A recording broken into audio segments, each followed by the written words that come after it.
बिस्मिल्लाहिर्रहमानिर्रहीम अस्सलाम वालेकुम। ज़ारा सियालकोट केस के अंदर नई अपडेट्स आई हैं। अब जेल के अंदर सास और बेटी का क्या हाल है, यास्मीन और सुगरा बीबी का जेल के अंदर क्या हाल है।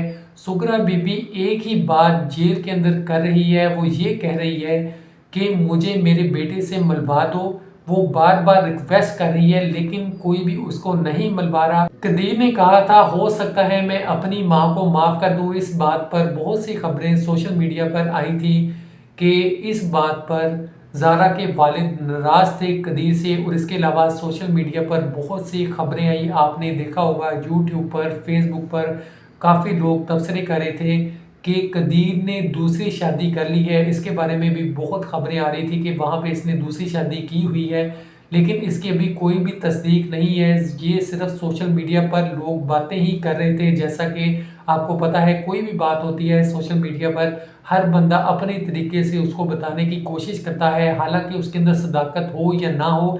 लेकिन इसके बारे में अभी तक नहीं पता चला कि क्या वाकई ऐसी बात है, वहाँ पे उसने दूसरी शादी की है या नहीं की।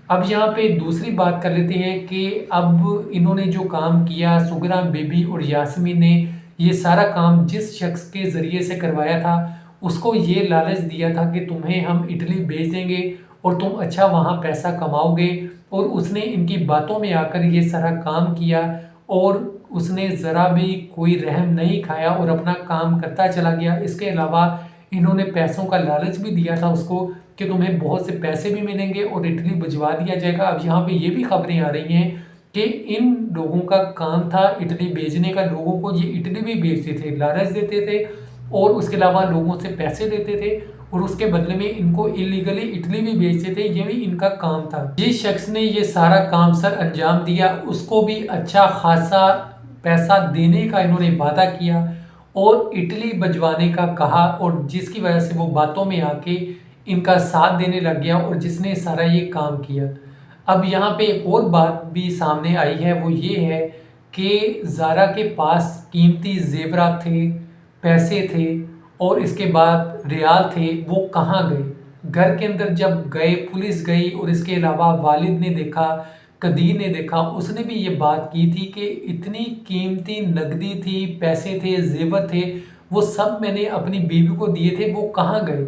अलमारियाँ टूटी हुई थी, वहाँ पे कोई चीज़ नहीं थी। घर में जाओ तो देखो तो वहाँ पे ऐसे लगता है जैसे कोई डकैती हुई है, हालांकि ऐसा तो कोई मामला नहीं हुआ था, कत्ल किया था। लेकिन ये सब पैसे कहाँ गए, किसके पास हैं, इसकी रिकवरी अभी तक नहीं हो सकी, ना पता चल सका। और अब जो सास है ज़ारा की, वो जेल के अंदर है, तड़प रही है, यही कहती है कि मुझे मेरे बेटे से मिलवा दिया जाए। जब उसने एक बेटी की जान ली, इसको ज़रा भी तरस नहीं आया कि किसी की बेटी है, अपनी नहीं बेटी तो उसको नहीं समझा, लेकिन किसी की बेटी को उसने इस अंजाम तक पहुंचा दिया। इसने ज़रा भी तरस नहीं खाया। उसके बाद अपने बेटे से मिलने के लिए ये बार बार इल्तिजा कर रही है और इसका वहाँ पे बुरा हाल है।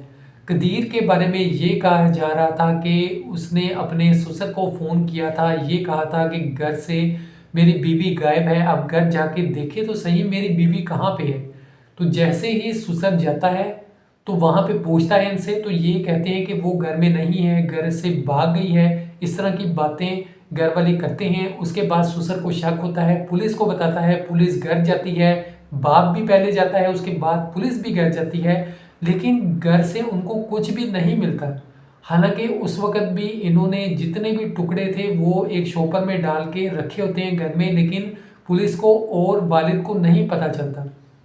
उसके बाद जब वालिद को शक होता है, पुलिस इन्वेस्टिगेशन करती है, जैसे जैसे सीसीटीवी कैमरा चेक किए जाते हैं, बातें खुलती हैं, तो उसके बाद ये मान जाते हैं सब, और इसके अंदर कोई भी शक नहीं रह जाता कि ये काम किसने किया है। सारी चीज़ें सामने आ चुकी हैं, शक की कोई गुंजाइश नहीं है। सास ने ये काम क्यों किया, सिर्फ इस वजह से किया कि हसद की बिना पर, कि जितने भी पैसे हैं बेटा अपनी बीवी को देता है, खुला डुला उस पर खर्चा करता है। बेटी आती जाती रहती थी, कभी अपने शोहर के पास, कभी यहाँ पे, और एक छोटा सा बेटा भी बता दूँ, वो ये सारा मंजर देख लेता है। वो इतना डरा हुआ है, खौफ ज़्यादा है, किसी के पास नहीं जाता। उसने ये सारी चीज़ें अपनी आंखों के सामने देखी और वो इतना डरा हुआ था।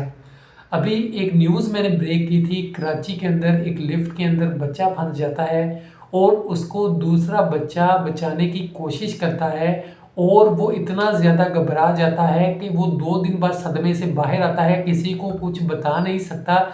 इतना उसके माइंड पे असर होता है कि वो परेशान हो जाता है, 2 दिन उसको संभलने में लग जाते हैं।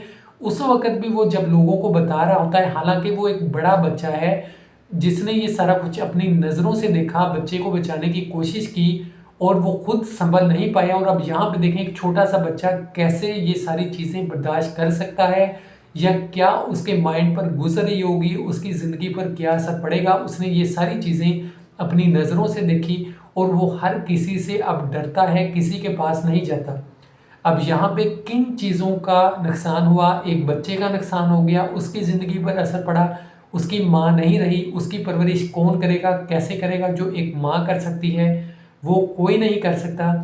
दूसरे नंबर पर एक शौहर, उसकी बीवी भी इस दुनिया में नहीं रही और उसके अलावा उसकी माँ, वो भी चली गई। हालाँकि कदीर ने खुद कहा कि मेरी दुनिया उजड़ गई है, मैं परेशान हूँ, मेरा कुछ भी नहीं रहा। जिसके ना घर वाले रहे, वो क्या करेगा, क्या सोच रहा होगा, उसकी ज़िंदगी पर क्या असर पड़ रहा होगा।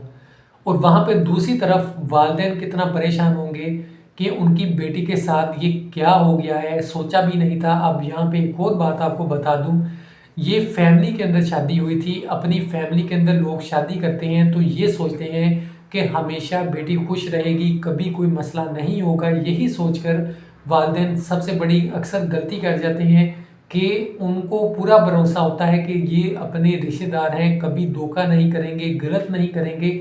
सेफ्टी महसूस करते हैं कि अपना ख़ानदान है, अपने लोग हैं, कोई मसला नहीं होगा। लेकिन वहीं पे लोग फंस जाते हैं और ऐसा भी होगा, किसी ने सोचा नहीं था। इसी वजह से सोशल मीडिया पर ये खबरें बहुत ज़्यादा वायरल हुई हैं। रिश्तेदारों ने ऐसा किया, अपनी ही फैमिली के साथ ये किया। और इसके अलावा काला जादू की भी बहुत सी खबरें आ रही थी कि क्या उसका ये असर है, उसकी वजह से ये सारा काम हो सकता है। ऐसी भी सोशल मीडिया पर बहुत सी खबरें आई। तो इसके बारे में भी अभी कुछ नहीं कहा जा सकता कि काला जादू है या फिर ये कोई और चीज़ है। बस ये चीज़ सामने आई है, ये हसद का नतीजा था और सारी चीज़ें क्लियर हो चुकी हैं कि इन लोगों ने ही ये काम किया है। अब कुछ जो है क्लियर होने वाला नहीं रह गया। अब अदालत के अंदर फैसला चल रहा है और इनको सख्त से सख्त सज़ा दी जाएगी। तो अल्लाह पाक हम सब की हिफाजत फरमाए, आमीन। अपना बहुत सा ख्याल रखिएगा। अपनी राय का इज़हार कमेंट्स में ज़रूर दें। खुदा हाफिज़।